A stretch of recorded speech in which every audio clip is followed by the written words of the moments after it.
All right, let's try and unpack this. We have, well, it's quite a stack of source material today. A really intimidating pile of documents, actually. Oh, yeah. It somehow connects, you know, Paleolithic cave dwellers with how modern economies fall apart.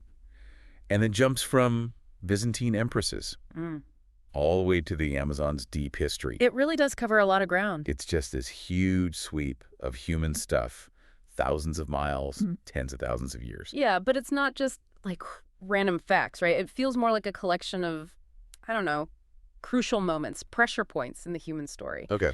And our mission, I think, for you listening, is to find the common threads, the surprising links, like how complexity pops up where you least expect it, and maybe how fragile power really is, you know, and how people anchor themselves, whether it's with actual things, objects, or just abstract ideas, while everything around them is shifting.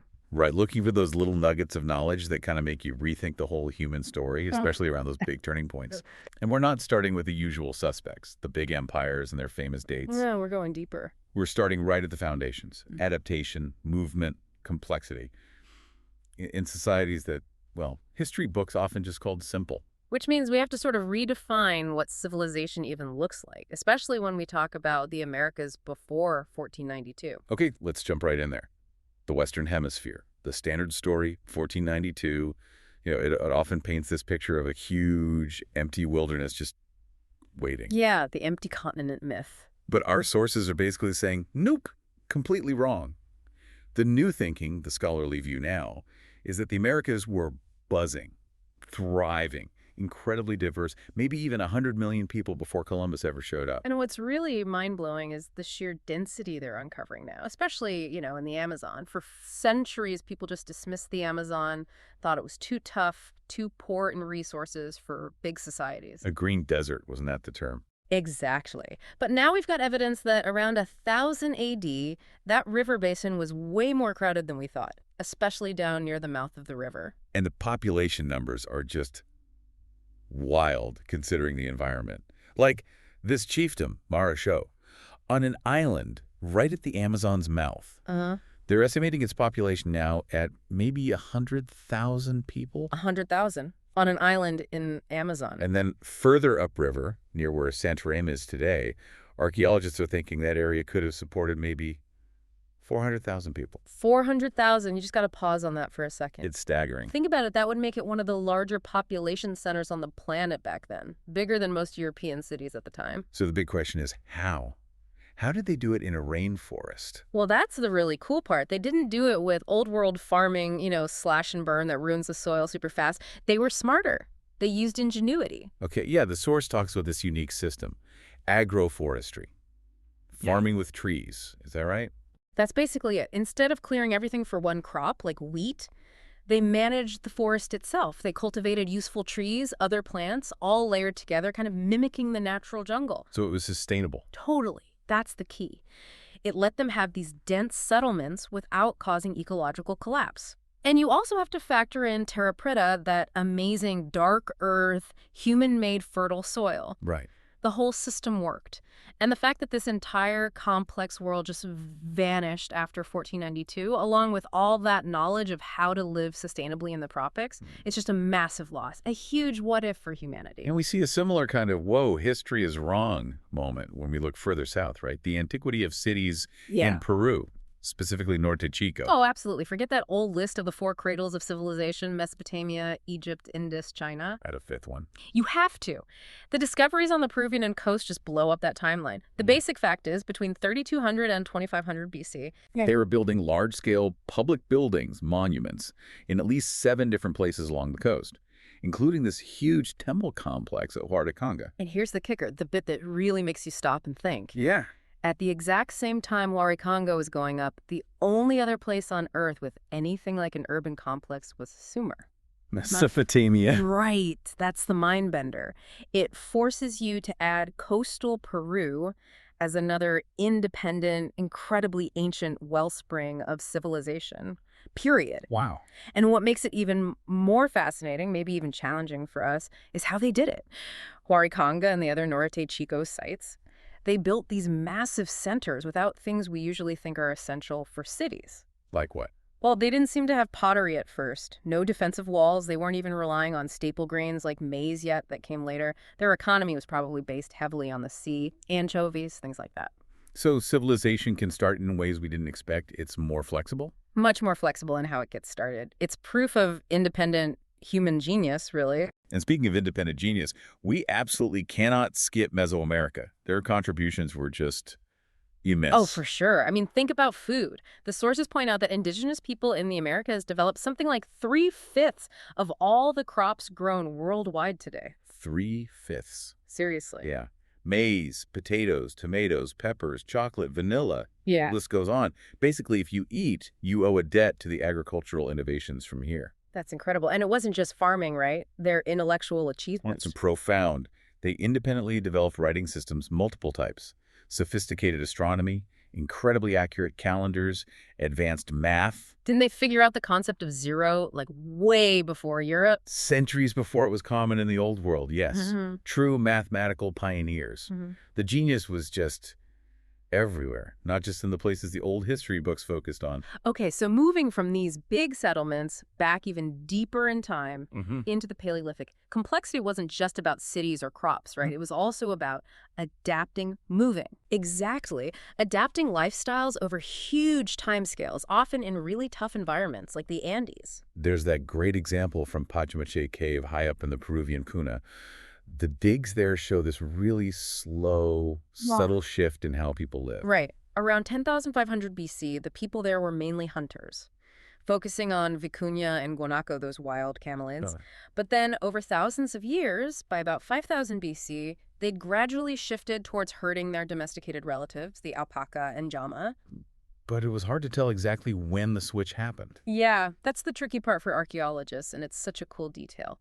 The bones of all four animals, vicuña, guanaco, alpaca, llama, are almost identical.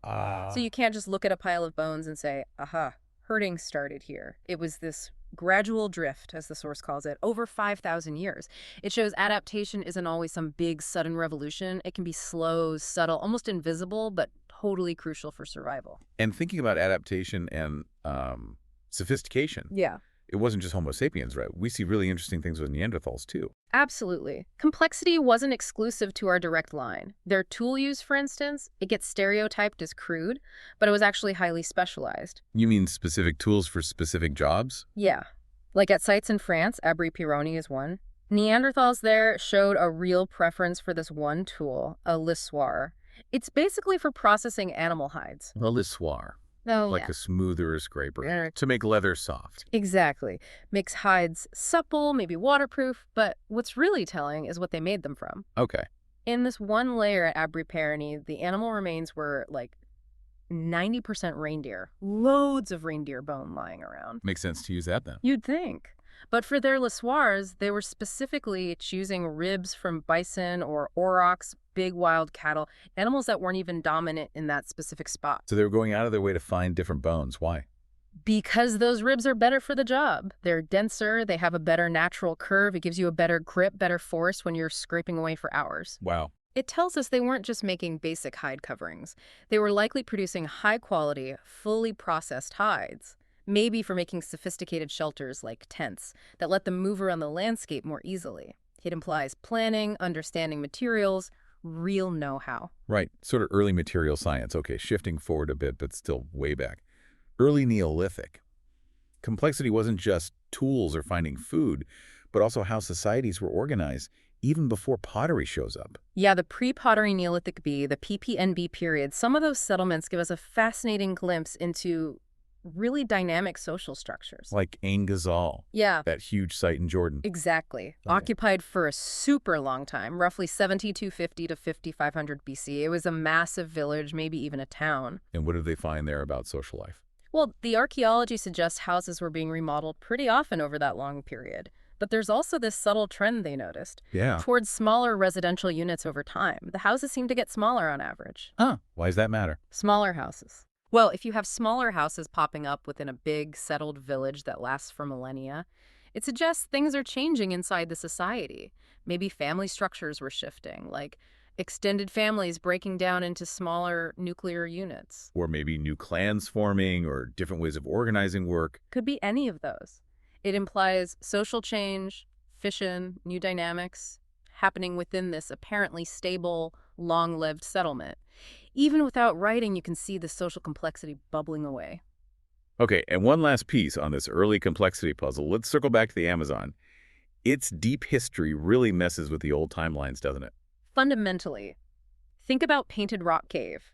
We find human traces there going back 13,000 years. 13,000. That's older than the Clovis culture, right? The spear points they find all over North America. Way older in that location. And significantly, the people at Painted Rock Cave didn't use Clovis points. They didn't seem to be hunting big game, which makes sense. Not much big game in the rainforest anyway. So what were they eating? They were totally adapted to the forest and river, eating loads of fish. You know, the Amazon has like 1,500 species, including those massive 500-pound Pirarusu, Wow, yeah. and gathering fruits, nuts, other plants. It shows the Amazon wasn't just settled by people spilling over from the north. It was its own thing right from the start. And didn't they find really early pottery there, too? Yes. In a layer dating to around 6,000 BC, they found these reddish-brown ceramic bowls. That's the oldest known pottery anywhere in the Americas. So they invented pottery independently. Seems like it, which again flips the script. Amazonia wasn't some isolated backwater waiting for ideas to trickle in. It was a major center of innovation, socially and technologically, from incredibly early on. Okay, so we've established this deep history of complexity, adaptation, innovation. Now, when we move into the age of empires, that complexity doesn't go away, right? It just gets, well, intensely political, architectural. Yeah, and nothing shows the flip side, the inherent fragility of power, like moments of collapse. The Siege of Constantinople in 1453 is just a perfect case study. Sultan Mehmet II, the Ottoman leader, he knew he was racing against the clock, didn't he? Absolutely. He was acutely aware that sieges are incredibly costly. Not just in money and supplies, but in human life, in morale, enthusiasm, zeal. It burns out. It has a limited time frame, as the source says. And there were practical concerns too, right? Like disease. Huge ones. If the siege dragged into the hot summer months, his army, all packed together, would be a breeding ground for epidemics. Typhus was a massive fear. Morale could just evaporate into dissent and chaos. It's this fascinating tension. He's projecting all this public confidence in his soldiers' bravery, but privately. Privately, his real confidence was in his tech. His guns, those enormous state-of-the-art cannons designed specifically to break down Constantinople's ancient, legendary walls. The Theodosian walls had stood for over 1,000 years. But even with the cannons pounding away, the city held out for a long time. It did. It remained obdurate, as one source puts it, like a bone in the throat of Allah for some of the more zealous attackers. And there was a critical moment when the Byzantine emperor, Constantine XI, sensing the Ottomans might be wavering, actually offered a peace deal. And that offer apparently caused serious despair and disorder in the Ottoman camp. Wow, so their confidence wasn't rock solid. Not at all. It shows how psychological momentum, belief in victory, can be just as fragile as stone walls, maybe even more so. That's the pressure from outside. But Byzantium itself, it wasn't exactly stable leading up to 1453, was it? The empire had been weakening for centuries. Oh, definitely. That political fragility was woven deep into its structure long before the Ottomans showed up. You can go back centuries. Like way back to the early 5th century. There was that Empress Pulcheria. Right, Empress Pulcheria, a really remarkable figure. She wielded enormous political influence for something like 40 years, and the way she secured her power was unusual. How so? She took a public vow of virginity. A vow of virginity as a political strategy. Absolutely. Think about it. It immediately took marriage alliances and the whole messy business of producing male heirs off the table for her. Those were constant sources of intrigue and instability in imperial politics. So it cleared the field for her. It did. And then she doubled down on piety, essentially turning the imperial court into something like a monastery. She personally oversaw the education of her brother, the Emperor Theodosius II. By controlling the religious and moral high ground, she gained immense political leverage during a really turbulent time. But even with figures like her, the empire suffered massive blows long before 1453, like the Fourth Crusade. Yeah, 1204. Fellow Christians sacking the capital, that was devastating. It didn't just weaken Byzantium, it fractured it, creating the short-lived Latin Empire right in Constantinople. And that led to Byzantine successor states popping up, right? Like the Empire of Nicaea. Exactly. Theodore Lascaris carved out Nicaea as a refuge for the Byzantine elite. But here's another example of how power dynamics work. Lascaris could only really consolidate his power and get himself crowned emperor in 1205. Because the Crusaders, who wanted to crush his little empire, got distracted.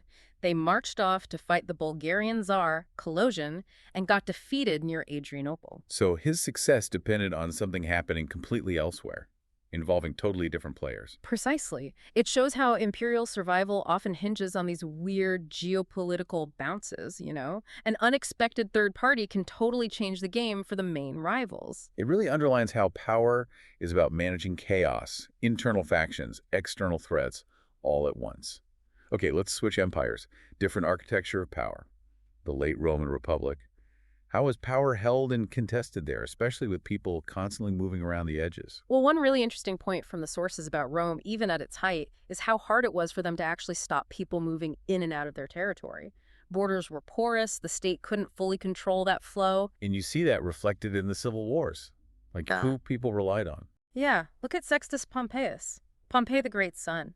He was holding out in Sicily against Octavian, and his power base became, well, pretty unusual for a Roman commander. How so? He relied incredibly heavily on Greek freedmen. These are former slaves or people from the Greek East granted citizenship, not traditional Roman soldiers or aristocrats. So outsiders, basically. Pretty much. Yeah. The sources say that in his Sicilian campaigns, only 2 actual Romans held high command under him.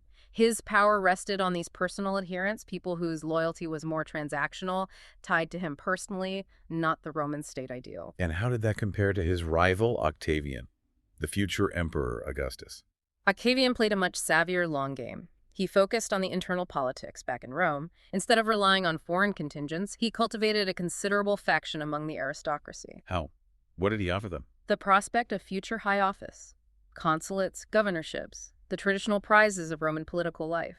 He promised them a path back to power and influence within the established system. So Pompeius had local strength based on personal loyalty.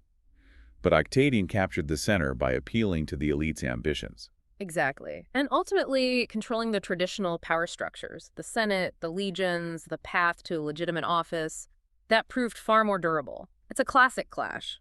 Peripheral power based on personal bonds versus central power built on controlling the institutions. Okay, so we've seen sieges, internal factions, shifting loyalties in the old world. But when we turn back to the new world after 1492, the dominant force of collapse, the real architect of destruction, was something else entirely, wasn't it? Oh, incomparably so. Disease. The arrival of Eurasian pathogens was just catastrophic, an absolute biological sledgehammer that acted as the great eraser of established societies, often hitting them long before European colonists even physically arrived. We have these accounts. They're just chilling. That story from 1781, the Blackfoot warriors finding a Shoshone camp. It's brutal. They rode in expecting a battle, yelling war cries, but then silence. The source says their war whoops instantly stopped. They were just appalled with terror. Because the camp was a graveyard, there was no one to fight with but the dead and the dying, each a mass of corruption. Just bodies everywhere, ravaged by smallpox. God, a mass of corruption. What a phrase. It conveys the sheer horror. And the effects lingered visibly for years, decades even, when the British navigator George Vancouver sailed through Puget Sound in 1792. That's over 10 years later. Yeah. He found abandoned villages everywhere, fishing weirs falling apart, human bones just promiscuously scattered about the beach. The few survivors he met were most terribly pitted from smallpox, many blinded. It's like the disease left scars on the landscape itself, a physical timeline of the disaster. It really did. And what made it even worse, tragically, were existing cultural practices. How so? Well, as one historian notes, in places like India and New England, traditional family care meant everyone gathered around the sick person's bedside to comfort them, nurse them. Which is compassionate, but... But with a highly contagious disease like smallpox, it just served to spread the disease more rapidly. Their very social cohesion, their family bonds, became vectors for transmission, especially with no prior immunity. And they didn't understand how it spread, right? Yeah. The whole idea of contagion was new. Completely alien. That Blackfoot warrior quoted earlier, he said it perfectly. We had no belief that one man could give a disease to another any more than a wounded man could give his wound to another. Wow. That utter lack of framework for understanding it, combined with the terrifying death rates, sometimes 90% or more, it didn't just kill people. It shattered families, destroyed political structures, wiped out elders who held crucial knowledge. The demographic collapse was the real precursor to conquest. It created a void that colonists walked into. Okay, so societies shift, empires crumble, populations move or vanish. Amidst all that flux, humans seem to constantly search for anchors, right? Something stable to hold on to structure their world. Absolutely. And in the early medieval period in Europe, say 500 to 1400 AD, one of the most powerful anchors wasn't necessarily written down. It was physical stuff, material culture, objects. Objects as anchors, how did that work? Well, you have to remember, this was a time when society was transitioning from being largely without texts, as one source puts it, to being more text-based. But for a long time, the physical object itself often carried more weight than a written document. It was the physical proof, the testimony. You give an example. Yeah, the Reliquary of Pepin is a fantastic one. It started as this beautiful gold filigree box, probably 8th or 9th century, but later, in the 11th century, it got modified. Modified how? They basically repurposed it to tell a new story. The modification emphasized a connection to Charlemagne, portraying him as the powerful founder of their community. And in doing so, the original donor, Pepin, kind of faded into obscurity. So the object itself was rewritten physically to change the history. Exactly. The reliquary became an active participant in shaping memory and power. It illustrates this key idea about how people saw objects back then. They were often considered animate and agent, capable of acting, of holding power, of changing meaning. So controlling these important objects Meant controlling the narrative. And controlling the narrative often meant controlling access to resources, land, precious metals, political legitimacy tied to that narrative, like the legacy of a powerful founder. Power became tangible. That makes sense. And this idea of objects having meaning and power, it extended even to death, right? Grave goods. Oh, yeah. Most things buried with people weren't made specifically for the funeral. They were objects used in life, weapons, jewelry, tools that gained new, powerful symbolic meaning when placed in the grave. They connected the living and the dead. But even that wasn't always permanent. Didn't people sometimes reopen graves later? Yes, and there's this ongoing debate among archaeologists about why. Was it just straightforward grave robbery, or did it have some kind of ritual purpose? What would a ritual purpose be? Maybe retrieving a powerful heirloom, like a sword, to pass it on. Or perhaps interacting with the ancestors' remains in some way. If it was ritual, it suggests the community maintained an active relationship with the deceased, or the objects, long after burial. Even the grave wasn't necessarily a final, fixed state for these potent objects. Okay, so from physical anchors, let's shift to abstract ones. The ways humans structure reality through thought, through belief systems. This seems like another constant need. Absolutely. And we see radically different approaches. Compare someone like René Descartes in the West, searching for absolute logical certainty. With someone like Confucius in the East, Right. focusing more on ethical paths, relationships. Right. Descartes, with his famous meditations, was almost obsessed with finding a foundation he couldn't possibly doubt. He famously questioned everything, starting with his own senses. And he sorted ideas into categories, right? Innate, adventitious, factitious. Exactly. Are ideas built in from birth, innate?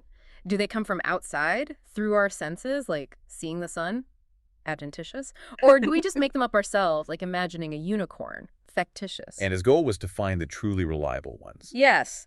If our senses can fool us and our imagination can run wild, maybe only innate ideas, though supposedly placed in us by a non-deceiving God, could be the bedrock of certainty. And that leads to his famous argument for God's existence. It does. He basically argues, I'm a finite, imperfect being, yet I have this idea of an infinite, perfect substance God. How could I, being finite, come up with the idea of infinity on my own? He couldn't have, he argues. Right. He concludes that the idea of the infinite must have been placed to him by an actually infinite reality.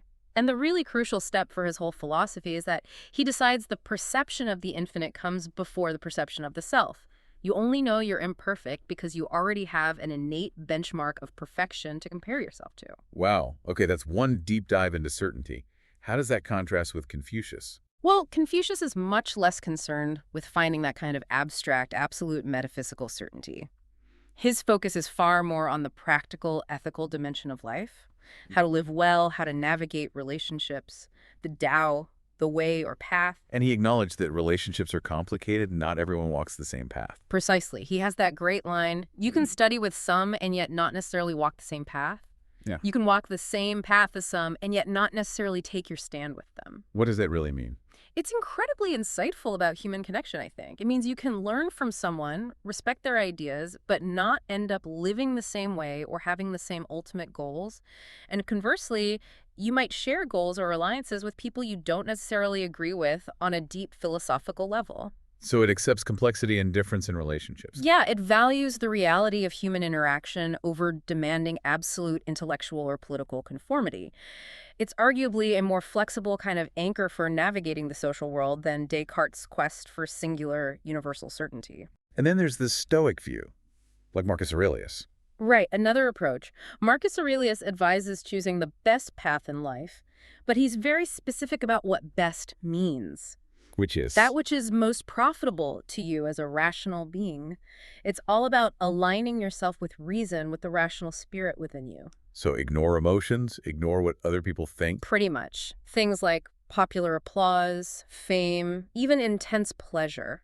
If they conflict with your rational judgment, if they pull you away from acting virtuously and reasonably, you should reject them, even if they seem tempting. The anchor here is internal rational consistency. Okay, so whether it's objects or God or the ethical path or pure reason, humans are always building these frameworks to make sense of things. Always seeking order, structure, meaning. Which brings us crashing into the modern world and maybe the paradox of trying to impose too much order, particularly with nature. Exactly. We saw that shift in the medieval period towards more control via texts and objects. But fast forward to the modern scientific era, and our attempts at control, especially chemical control, have created this horrifying feedback loop. You're talking about Rachel Carson, Silent Spring. She diagnosed it perfectly. Jerk. Her critique of synthetic pesticides like DDT wasn't just that they killed bugs. She called them biocides because they were indiscriminate. They killed everything, beneficial insects along with the pests. And worse, they contaminated the entire environment. And she pointed out that it doesn't even work in the long run, right? The endless spiral. Yes, because life adapts.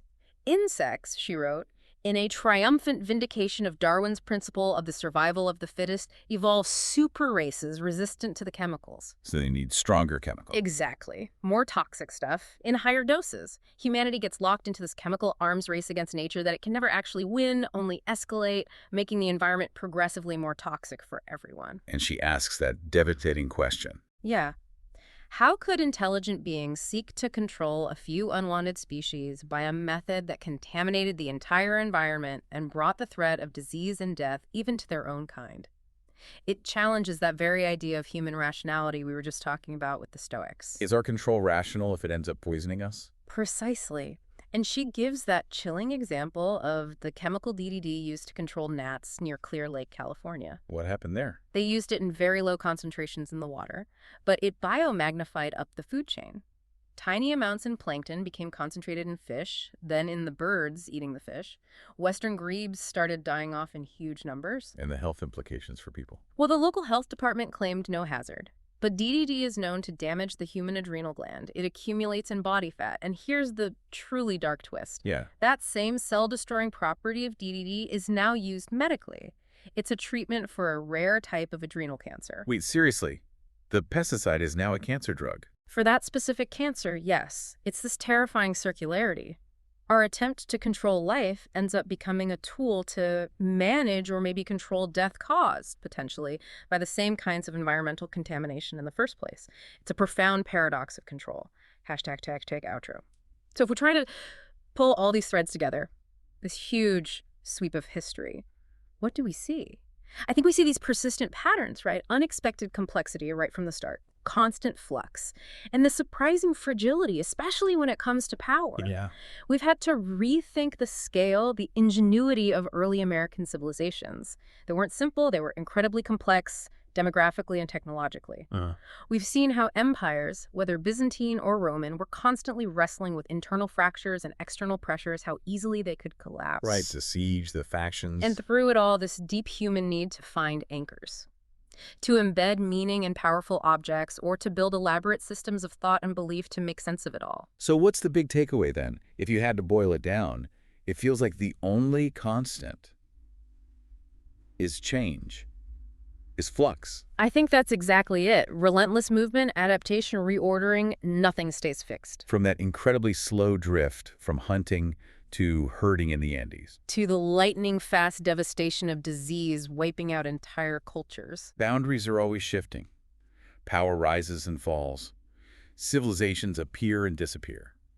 It reminds me of that line from Marx and Engels about the modern era. Which one? How the defining feature is the constant revolutionizing of production, and the result is that all that is solid melts into air. Yes. That fits perfectly, doesn't it? It seems to apply to everything we've discussed. Ancient cities melting back into the jungle, imperial structures dissolving, whole populations vanishing, even philosophical certainties being challenged. It really does feel like a fundamental law of the human story. Change is the norm, stability is the illusion. Okay, so that leads us to a final thought, something for you, our listeners, to maybe chew on. We talked about deep history and also the constraints of the modern world. Political scientist James C. Scott, he talks about a long golden age for barbarians. Yeah. Millennia, where people could, if the state became too oppressive, just leave. Yeah. Make themselves fiscally invisible. Right. Escape state control by changing how they lived, move into the hills, become nomads, disappear from the tax rolls. That option was always there in the Paleolithic, even into early history. So here's the question to ponder. In our world today, with digital surveillance everywhere, information saturation, environmental contaminants reaching the most remote places, have we completely lost that physical option? That ability to just step outside the system, to escape political enclosure in the way our distant ancestors could? Is there anywhere left for barbarians to go? Sobering thought to end on. Something to think about. We'll leave it there for this deep dive.